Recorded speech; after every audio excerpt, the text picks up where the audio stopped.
also those who are looking at the reality aspect of it, and they are saying you need Mount Kenya in this game. If Raila attempts to move away from Mount Kenya, his chances of becoming president will be slimmer and slimmer. So it's a question of them balancing. If I were to be asked, I would say Kalonzo is the most qualified. Indeed, compared to all the rest, Kalonzo is overqualified. But politics is a game of realities. And if you look at the realities, Raila would certainly need Mount Kenya on his side. And that's why I think he should go to Mount Kenya to have a fighting chance. So long as, again, they listen because they have given a committee to do the work. We hear Martha Karua has scored very highly. We don't know whether that's true again, like the rumors are flying.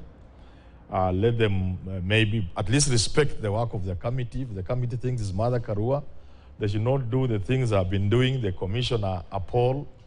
They get the best candidate and deny him the certificate in terms of nomination.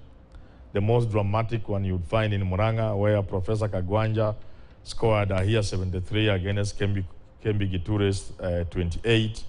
He scored on all aspects, ticked all the boxes, integrity, education, age, you can name it. Okay. But at the end of the day, the man in charge was told, you go and bring another result that puts Kembi Giture ahead. So if they asked Noah Wekesa and his team to look at the people, I think there were 10 or 11, if the people who did this job, that is Noah Wekesa, advised that it should be Kalonzo, well, they should go by it. If it is Martha Karua, they should go by it.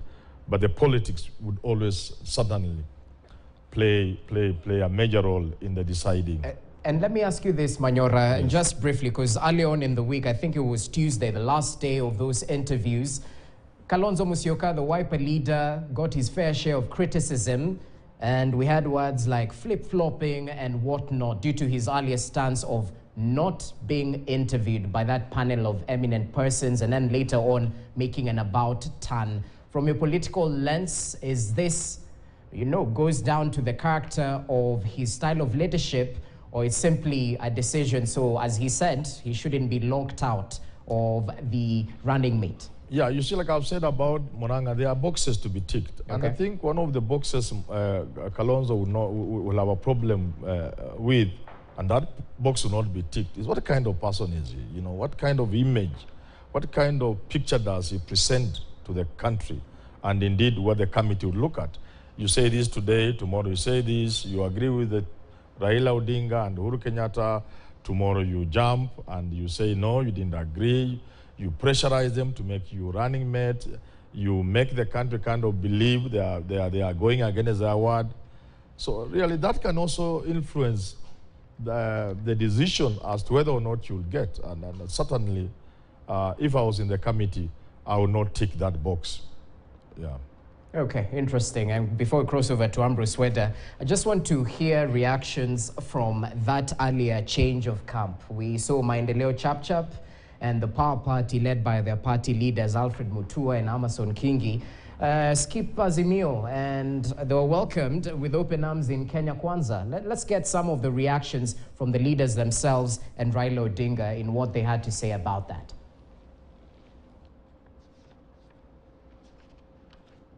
As a party, we have also not been shown or even allowed to discuss what our roles will be after the elections. This lack of clarity, plus the sidelining, has sent a very important message to us.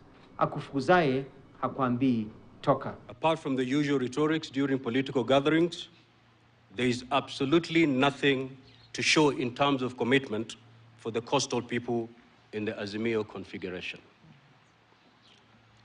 In the past and during campaigns, presidential candidates have always verbally promised the coast people heaven, only to forget what they promised once they got into power. This time, the coast people were not going to accept anything short of a written commitment that can legally be enforced. Nikashika mkono yake kama kijana. Mimi napenda vijana. Nikatembea naye magarini yote mpaka Magarini wakampigia kura akachaguliwa kama mbunge. Alipoingia kwa bunge mara ya kwanza nikateua yeye kama waziri. Ameleta ujinga. Yeye anadhani amepatia mimi ile teke ya punda. Na sasa nyinyi hapa watu wa Kilifi mpatie teke ya punda. Mpatie. That was Raila Odinga just yesterday in his coast tour that's meant to finish up at the Tononoka grounds tomorrow. Ambrose Weta, your reaction to the party hopping, or is it coalition hopping, or we call it musical chairs? Thank you so much. First of all, let me just take this thing of Herman Manyora saying cabinet should resolve to remove vice president, deputy president. Please get it that a deputy president is a president in waiting. You cannot get power through backdoor. Look at Tanzania. The president went to be with the Lord, and the lady came up and is president. So that position cannot be left for somebody to rearrange. We are elected together with you. Then immediately I go in, I do a abracadabra, bring in complaints and all issues, then we remove with my cabinet. People have appointed. Then now I bring in my girlfriend or boyfriend, who then is ready to take power. This, he should not talk, he should not go there. We will not go there. Whoever tries to do that, we will not allow you. We also are on a share this. Okay. But let's look at the defections. The complaint that Maendeleo Chap and Amason Kingi brought forth, I would not have taken it so seriously until I saw my own teacher, my friend, Professor Kivotha Kibwana, very honest, very straight, a loyal Raila supporter, complaining that even him, the deal they signed in Azimio is shrouded in mystery, kept, they don't know, and inside it there could be zoning. And he was painfully appealing to Honorable Raila that they did things in good faith.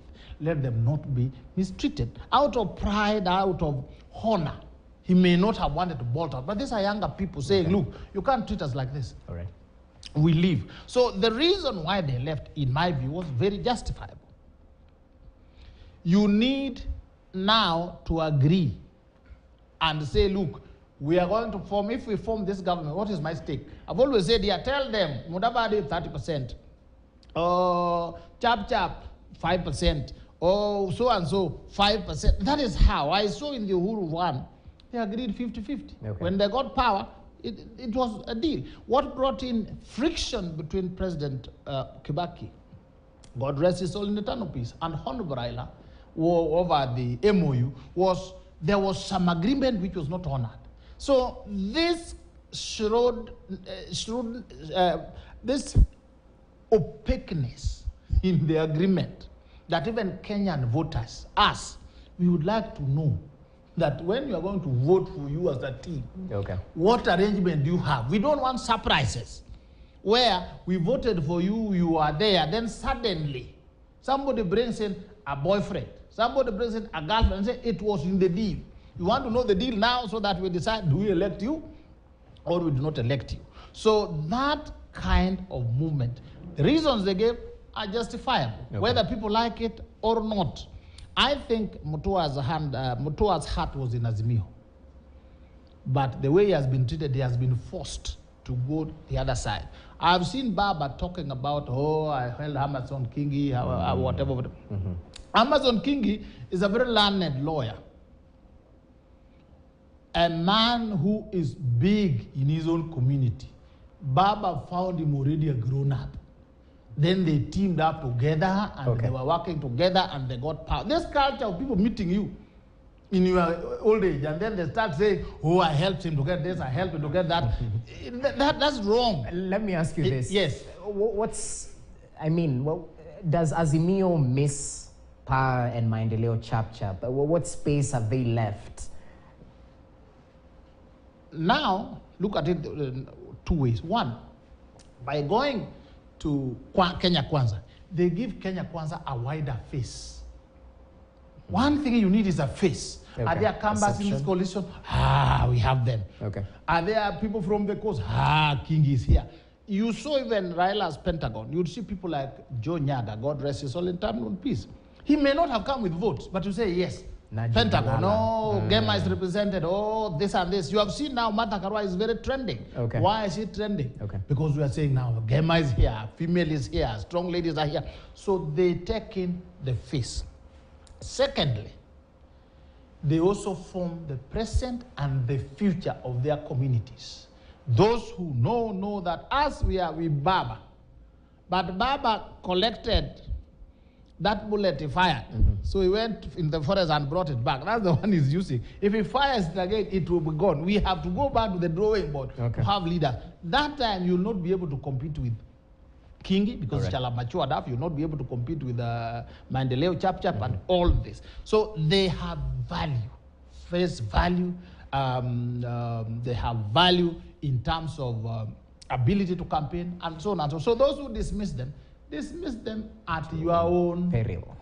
Okay, well noted. Dr. Ari, crossing over to you, and as you add on the same question, I'm looking at the proposals around the Kenya Kwanza power structure, and the individual we just talked about, Amason Kingi, the Power Party leader, is supposed to deliver 50% of Kilifi presidential votes, according to what we understand. And Kilifi has 582,631 registered voters. And equally, shifting focus to Maendeleo Chap, the terms and conditions, at least 35% Ukambani presidential vote, 1.7 million voters in Machakos, Kitui, and Makueni. And we well know of what Musalia Mudavadi and Moses Wetangula are purportedly meant to deliver in terms of votes from the Western Kenya region. What's your take on this pre-election agreement? Thank you. First, I find it very difficult to discuss things which are purported.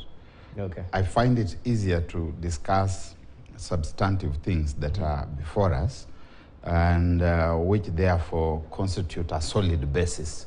I've heard the expression rumors mentioned twice around this table today from Wakili here and from my good brother Herman Manyora. It becomes a little tricky. But you see, Herman Manyora talked about alternative centers of power. He also talked about something he called ticking of boxes. One of the boxes, and a very prominent one, is that you are going to bring numbers. So provided that they are considering you on the basis that you are going to bring certain numbers, you are already a center of power. If they were not considering that question of what are you bringing to the table, then you could talk about do not come here also and start saying that hata mimi niko na power, because that was why they wanted you to get there. That's why they're thinking of Karua. That's why they are thinking about Western. That's why they're thinking about the coast. But when it comes now to figures such as the ones you are reading there, and the ones I think they're in the stand, I've seen them splashed all over the place. People saying things like there are so many votes in such and such a place, 50% of that will be so many.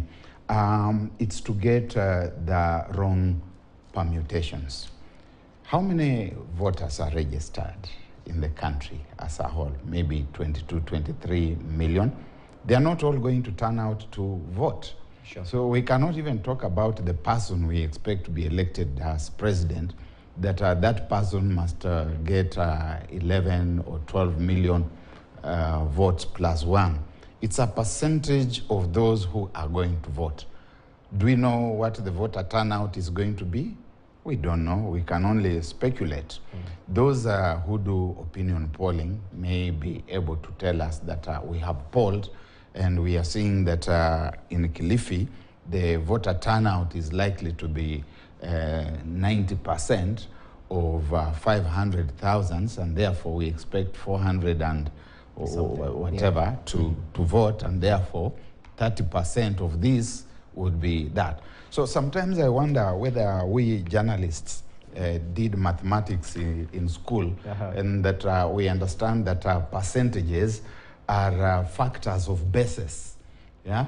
And that if you get the base wrong, then your percentage is also clearly wrong. Absolutely. So we must go back to the drawing boards, and I'm going to request the schools of journalism in this country to introduce basic arithmetic in the journalism curricula, so that journalists who are very critical gatekeepers in the flow of public information and formation of opinion are able to get these things right. And one of the teachers is Herman Manyora. He's listening right now. I hope he's going to introduce basic arithmetic at the School of Journalism at the University of Nairobi.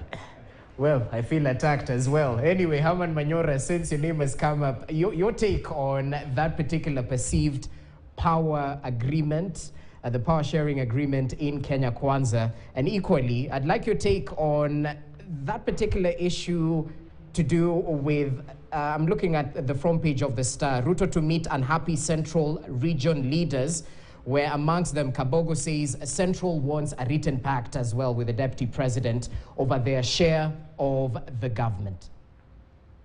Yeah, just before we talk about the power sharing, allow me to say a thing or two about the defections. Just to say that the excuses being given are almost childish. To say you signed the last page, you've never seen a document. First of all, if you could only sign the last page of a document you have not seen, then you have no right to claim that you can be a leader in this country. To say that you can't access a document is to show us that you do not know the basic laws of this country, that you have the right to go to court and compel the registrar of political parties to give you the document if you feel it has been doctored. The second thing I want to say about defections, I will advise those from Kenya Kwanza who are celebrating that they have received defectors, Mutua, Kingi, and the rest, not to over-celebrate, because one, you don't know what direction defections will take not very long from now. It could be from your side to the other side. If you are giving it so much premium and capital, it means when the other side is receiving from you, you should be keeping quiet. And finally, on the defections, I also ask Kenya Kwanza to be very, very, very careful, because you are sending the wrong signal to Mount Kenya. You are telling Mount Kenya that we are now having a crowded house, we shall have to share the little there is, and yet Mount Kenya was supporting Ruto on the assumption, actually on the belief, that they were the major shareholders, almost the only shareholders, because without them, a Ruto government would not have been possible either in terms of being formed or sustaining Ruto in power. So when you receive so many of these people, the mountain is beginning to have a second thought, so don't over-celebrate. In terms of power sharing, I see this as a very serious contradiction on the part of UDA, Ruto and his Kenya Kwanza, because they told us strongly that we are campaigning on a platform of working for the people. The other side is about power sharing. The other side is about positions. Now they are showing us that they actually were not sincere. They are hypocrites. In fact, they might have been opposing BBI, not because of that, although they made that look the major thing. So that hypocrisy does not seem to me to be what you can use to get to power, because people can easily see through it, and a lot more is coming out. And finally, some of the expectations, if like Baraka says, because like Baraka also says it could be a rumor, and I've said so, if it is true, how can Mudavadi get 70%? Let's give him the best case scenario. Let's assume that in 2019, 2020, Uhuru decided they are going to support not Raila, not Ruto, but Mudavadi. Okay. So which means he's going to be a very credible candidate, supported by Uhuru and Ruto. Now, but Raila chooses to oppose him, to run against him. Even with that major support, Could Mudavadi get 70% of the Western vote? The answer is certainly no. And Barack there will agree with me, or he may refuse not to, because of the configuration, the configuration of Western province. All right. Because of Raila's support within the region, that is very traditional, some of it cultural based, some of it tribal based. So I think the expectations will be too much. It will be one way of telling Mudavadi you would not get what you are saying. There's no way Kingi can get 50% of Kilifi. Again, so if it is true they have been asked to get those figures, my take is those are very, very unrealistic expectations. Okay, Manyora, well noted. Ojwang, crossing over to you, and as you add your voice, let's talk about this hot issue of zoning. And we had it come up a little bit recently through the Azimio One Kenya presidential candidate Raila Odinga, that perhaps those candidates will campaign for a month, and then through opinion polling or scientific approach, they will decide the popular candidate to avoid sibling rivalry within the Azimio partners. Well, what's your take on that, especially since the smaller parties, Kivutha Kibwana mentioned that they might fit muzzled within Azimio? Yeah, thank you.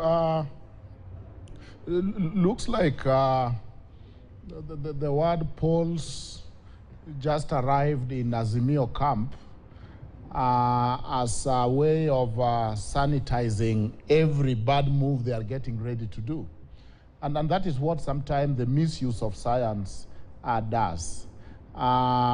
Because when you are talking of zoning, and it will be based on an opinion poll that you will conduct, you know very well that what the right of people to vote is going to be taken away in a boardroom between 2 or 3 party leaders who are saying, who are going to share.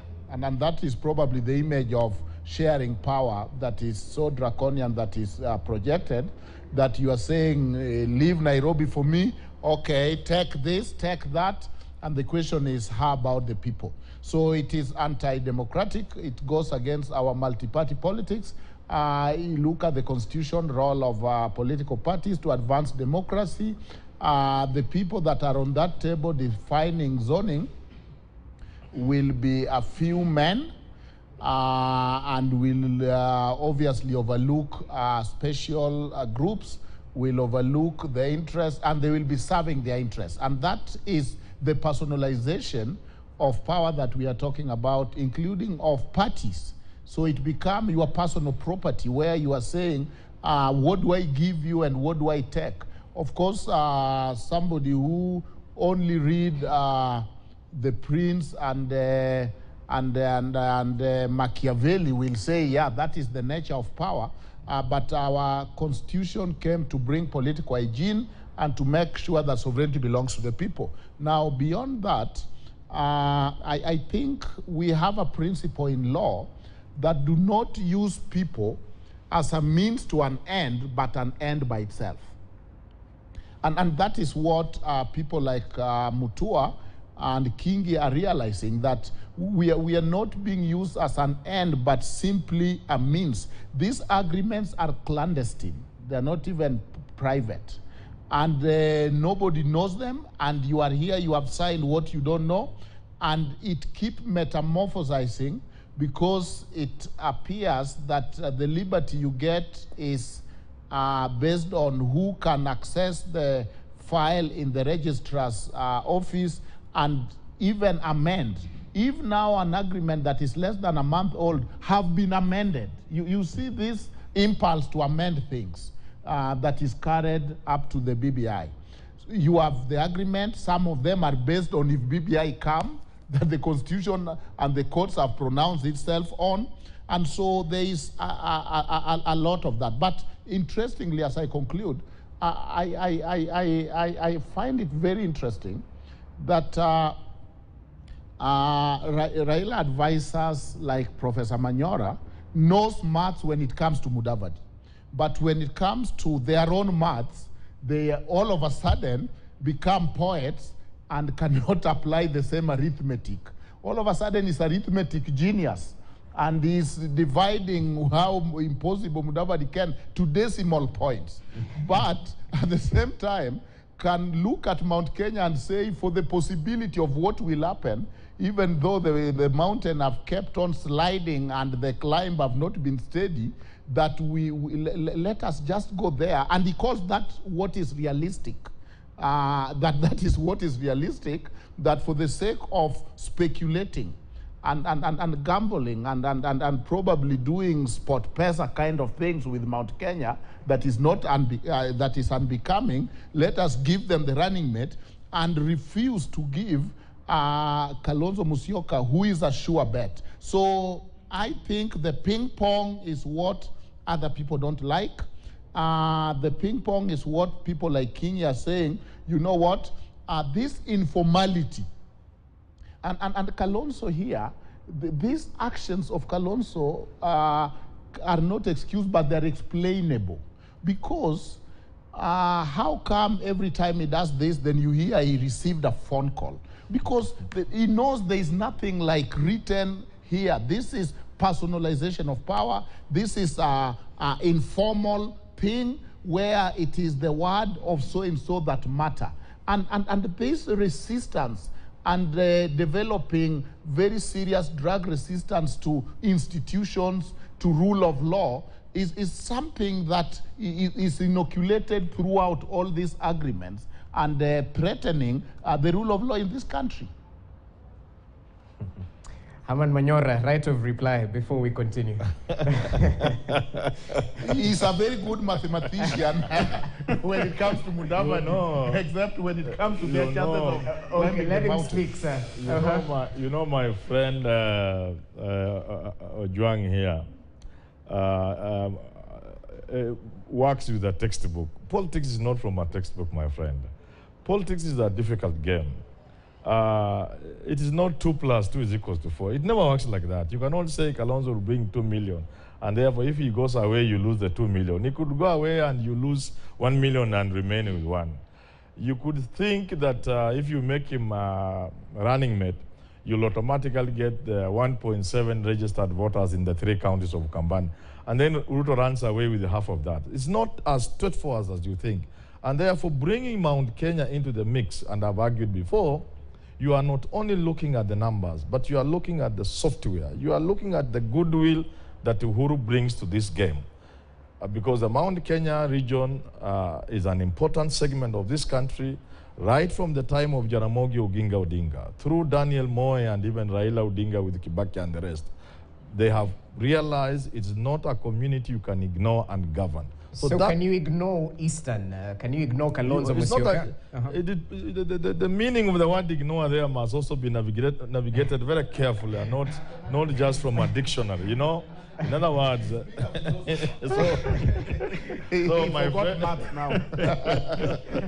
my friend Ojwang must know, okay, it is not simple arithmetic like in classroom. Right. It is, if you are Raila, you are saying, okay, I need the goodwill for Uhuru Kenyatta and the mountain people. Okay? Okay. I still think, if I'm Raila Odinga, you think I still believe Uhuru has the capacity to bring numbers from the mountain.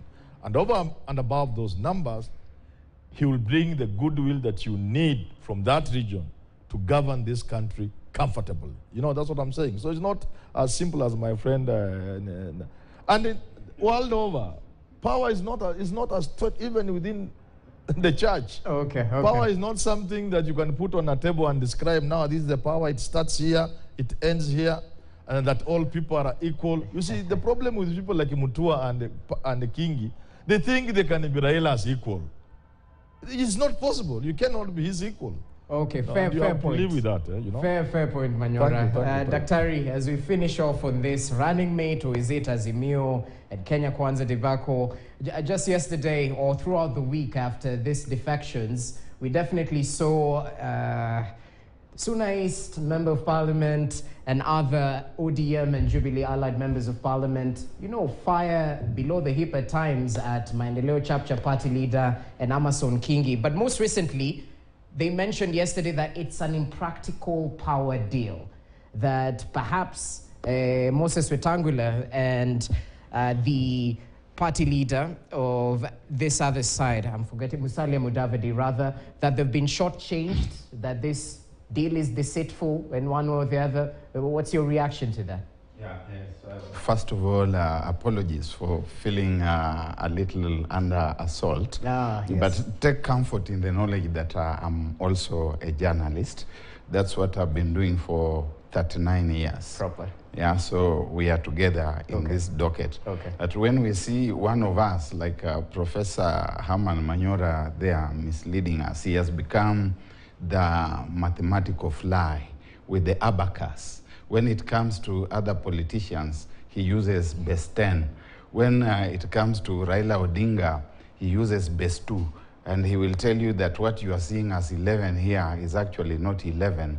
It is 90. It's 99 in base 10.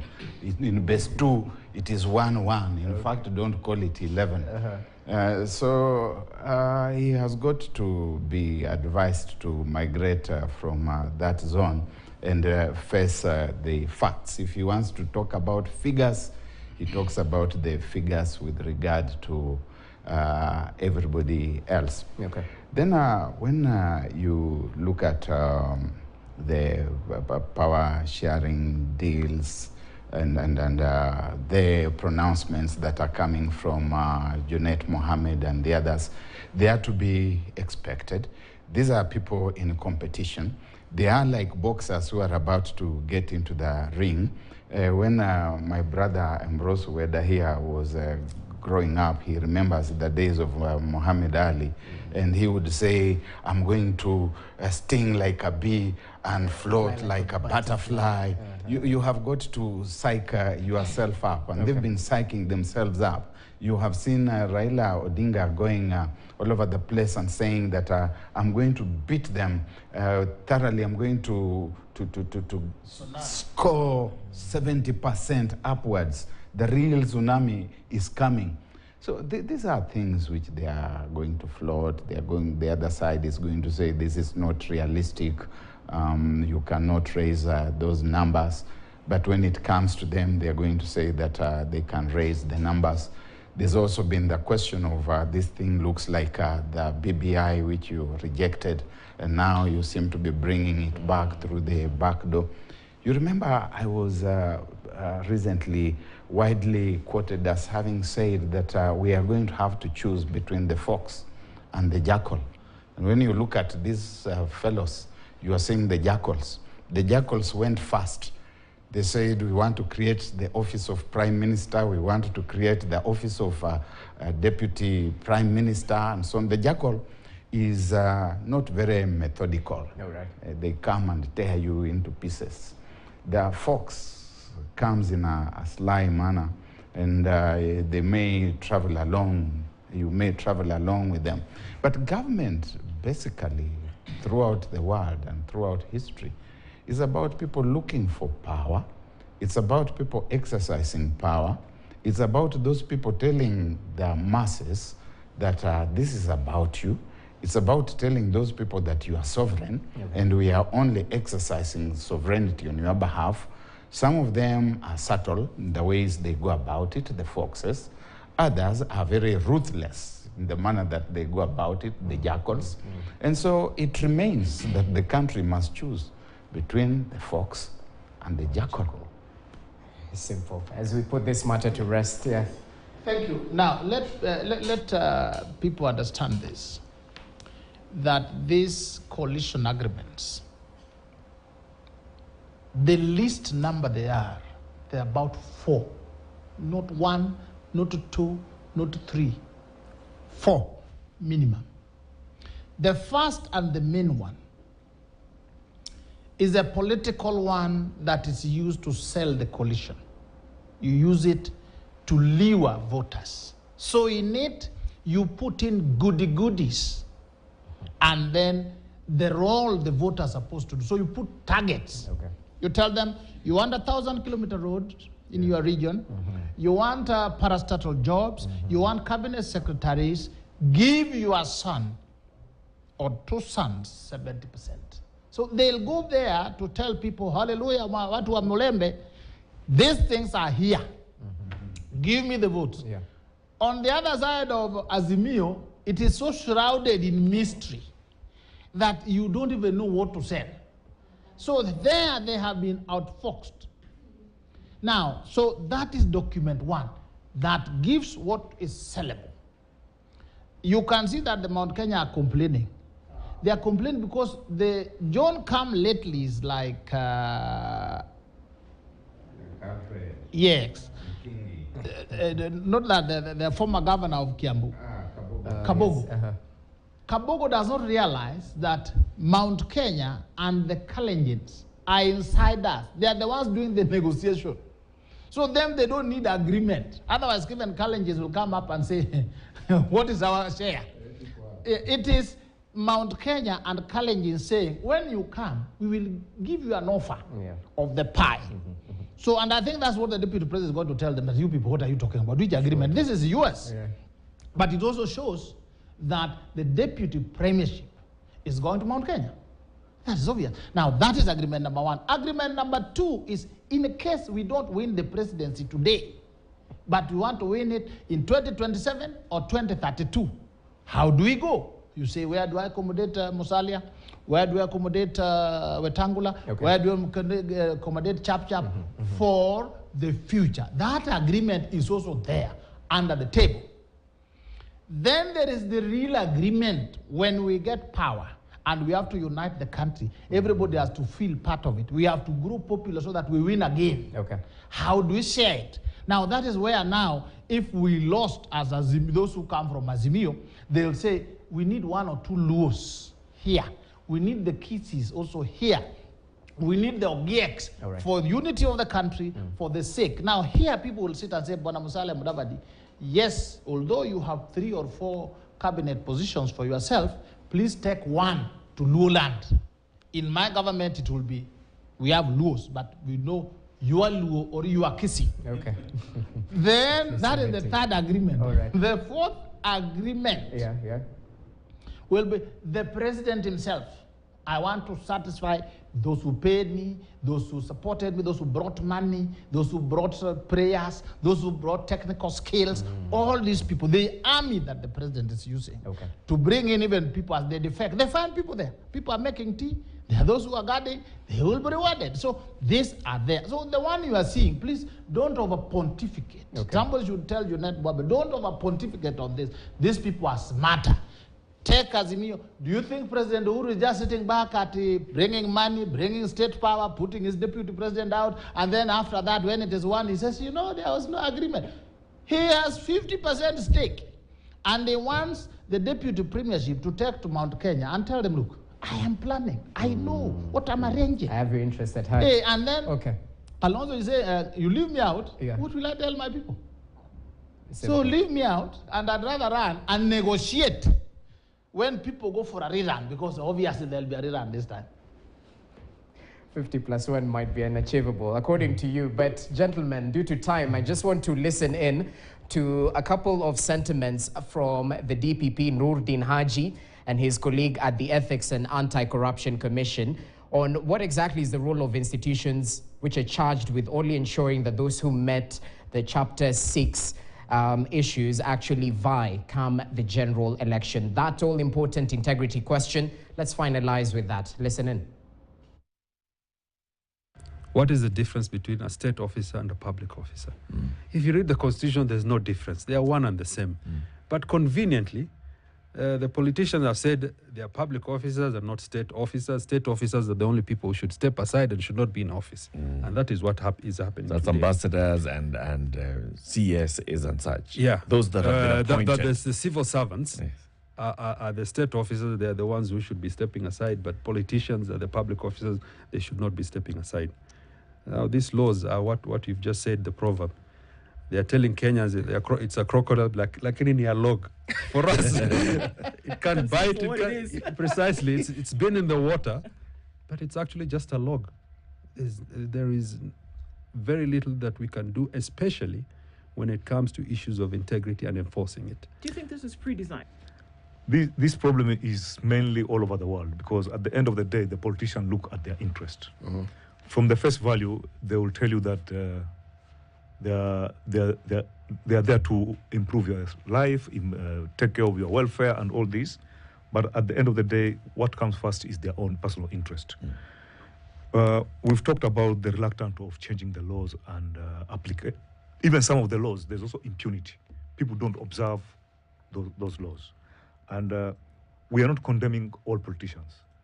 I have interacted in several committees in Parliament, and you can see some MPs that are very serious in amending the laws to make sure that the issue of accountability and integrity is there.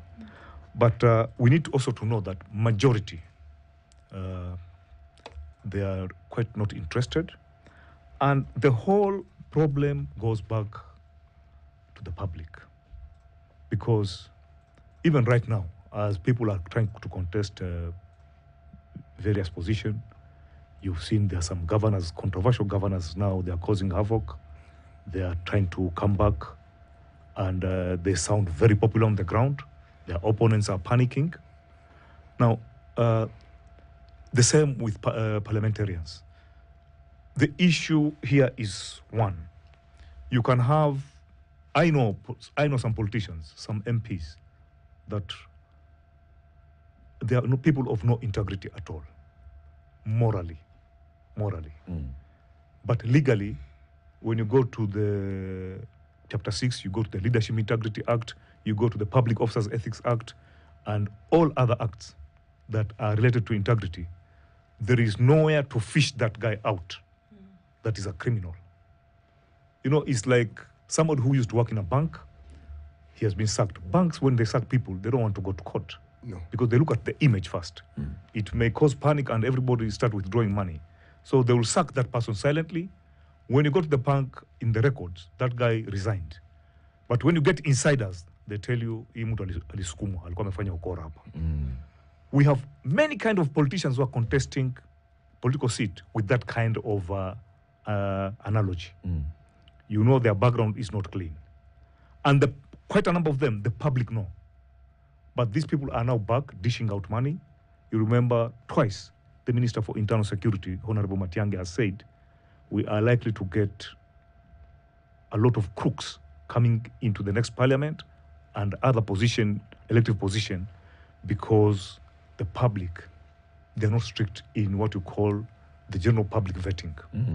And when you get those people, let's say in parliament, and maybe out of 450, 350 MPs or about that, and then 2/3 are on the other side, people who have got questionable character. Do you think those people will be interested to amend laws to come and hunt them? Or they're going to weaken the laws? So there's a big danger that even the next government that will come in power, their agenda on corruption may be frustrated because they will have a lot of MPs who are quasi-crooks. Okay, so all to do with integrity and perhaps the questionable character of some of those who are yearning for leadership come the August 9th general election. And we'll close on that particular note, so I'll urge each and every one of us to be brief, roughly 2 minutes each. And I'll begin with you, Manyora. But what's your take on this whole Chapter 6 and integrity issue? Because the ODPP and the EACC head are pointing questions at the public at the end of the day, where there's that common perception that we might glorify criminals or those who have money through unpopular means. I mean, even that common narrative that, you know, that person was in power, yet he didn't use that position to benefit legally or illegally. That's the common narrative. Na mtu kama huyo ambaye hakutumia hiyo power ataitwa mjinga. So at the end of the day, this whole question of integrity, where do we draw the line? I will use my 2 minutes in the following manner. Half a minute, I will respond by saying we chose to throw Chapter 6 out of the window. We are not implementing it. We are satisfied with the crooks we are electing to power, and we shall pay for it by remaining a poor, dirty third world country. Because those successful countries do not put people like these ones in power. We want to pretend we don't know the difference between a criminal liability or capability and matters of integrity. Justice Mumbi, she's called Mumbi Ngugi. She put it so clear. The threshold for integrity is low. The threshold for criminal capability is high, and for good reasons. Once you have been cited in certain light, you just step aside for the country to move forward. In the remaining 1.5 minutes, allow me to tell my friends and colleagues here, I always put my points in a simple way, in simple English. In simple English, I have said, for example, the UDA people said they are not for power, like Azimio. Now they are fighting for power, if what Kabogo and the rest are going by. People like Mutua are showing us agreements containing the power. So that is what I'm calling contradiction, and it cannot be anything else, and the voter is noticing. Secondly, as I finish my last minute, I have said that people from the side of Kenya Kwanza, my friend Ojwang and the rest, want to push Raila into appointing Kalonzo when they know too well that will cost Raila deeply. It's not a question of arithmetic, my friend Barakam. Look at when I say, for sure, you don't know how many votes Uhuru will bring to Raila from Mount Kenya. You don't know how many votes Mount Kenya will give Raila Odinga. You don't know what a Mother Karua running mate, Magic, will bring to Raila. So we don't know. And therefore you cannot hang on the 1.7 million of Kalonzo. Again, you are not even sure that if you choose Kalonzo as a running mate, you'll get the 1.2, 1.7 or 1 or 2 million votes. You are not sure. So it cannot be that I do not understand the figures.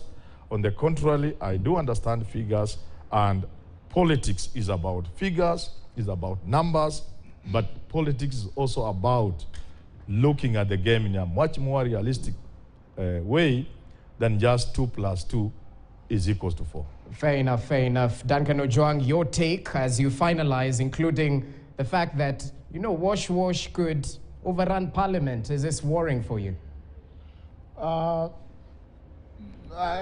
think that, again, Kenyans like blame game and scapegoating. They have the chance to do the right thing in the ballot. It's like they're threatening, you know, I will not do the right thing, so plan with it. But even so, I don't know. Integrity is very good. It's anticipated in our constitution. You know, it was messed up by the Supreme Court decision. But at the end of the day, I think there is a lot of exaggeration. Because the so-called wash, when people go to Parliament, they don't go to do wash. The criminal things being done by the government now, the violation of the law, flagrant violation of the law. Then you come and say, you know, you Kenyans, because me, I go to church with you guys and I'm a church elder, you guys are planning to get some wash out there, to me is undermining our intelligence. What have you seen in this parliament that they have drawn a line between people with integrity and people without integrity in the manner they have debated, in the manner they have passed the bills, if it is not everybody waiting for their master from the big house to call. So I think the problem is exaggerated. We keep seeing the actions and inaction of the government, where Manyora is telling us, Professor Manyora, that you know that is what power does, that you personalize and do things. Then we are being put to be more afraid of the possible wash guy who is coming as an MP. Yet we are seeing this at the top. It is, you know, the analogy of the sheep is always told to be afraid of the wolf, but at the end it's the master or the shepherd who eats the sheep. Finally, I know that Azimio, whether they make it, they could barely make it or not, they will be okay. But will Kenya be okay? I think that Kenyans, the Constitution put their trust with the Kenyans. Let us do the right thing. Let us accept that this country do not belong to a few individuals. It belongs to us. It is our country. It is our generation. It's our legacy. And we must make it. Okay, well noted, Duncan Ojwang. Thanks for keeping it brief. Ambrose Weda, your take. Thank you so much. Yeah. Let me start by, my brother Hamon Manyora said Kenya will remain a poor, broke, third world country. In the name of our God Jesus, I paralyze those words. Kenya will prosper and continues to prosper. It's a blessed country, great and growing, and it will continue to grow in Jesus' name. Number two, as a lawyer, taught constitutional law by great people like Professor Kibwana, Professor Juang, let me tell you, constitutional provisions are not in pari passu to each other. There are provisions that are superior to others. What do I mean? The right to due process, the right to fair trial has no exception. It comes first. Therefore, for you to talk about chapter 6, for you to talk about integrity, there must have been, somebody must have been subjected to due process and found to have issues.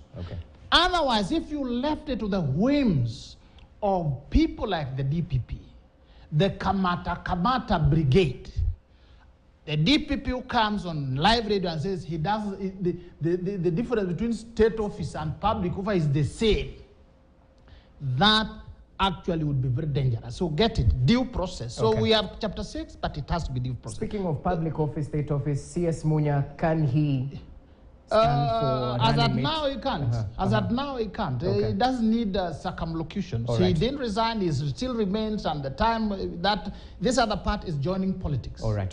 So looking at, in finalizing, I'm saying that the wash they're talking about, the minister, that's a criminal activity.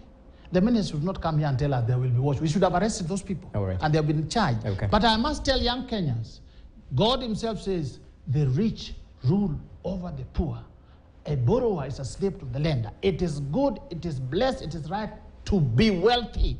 Get wealth, get money, legitimately, little by little, but do not be deceived that there is anything virtuous, anything spiritual about poverty. Poverty comes from the devil. Do not steal, get rich. Amen. I'm tempted to say that. I don't know if you'll give us another analogy. Fox and the jackal, we had sheep and the wolf on the other side. Your final take, Daktari, briefly. Thank you very much. I've enjoyed listening to my colleagues, including my brother Manyora, who is the master of double think and double speak. On the one hand, he condemns the numbers. On the other hand, he uses the numbers to justify what he thinks is going to happen in the Azimio camp. Well, we need not invest too much emotion into that. Monday is just around the corner. The weekend is just beginning. In fact, we might get those names before Monday. So let's wait and see. Thank you. Simple. It's a game of wait and see. Gentlemen, thank you so much for your input right here on the show. Dr. Barak Muluka, Ambrose Weda, advocate on the other side. Duncan Ojuang, thank you so much. And Haman Manyora, had to defend you today. Next time, we'll definitely make sure the panel is a little bit friendlier. Thank you so much for your input as well. That marks the end of today's edition of Morning Prime. Thank you so much for watching. My name is Jesse Rogers. Up next, the latest in the world of entertainment. Brian Aseli is locked and loaded to bring you up to speed. Keep it KTN News.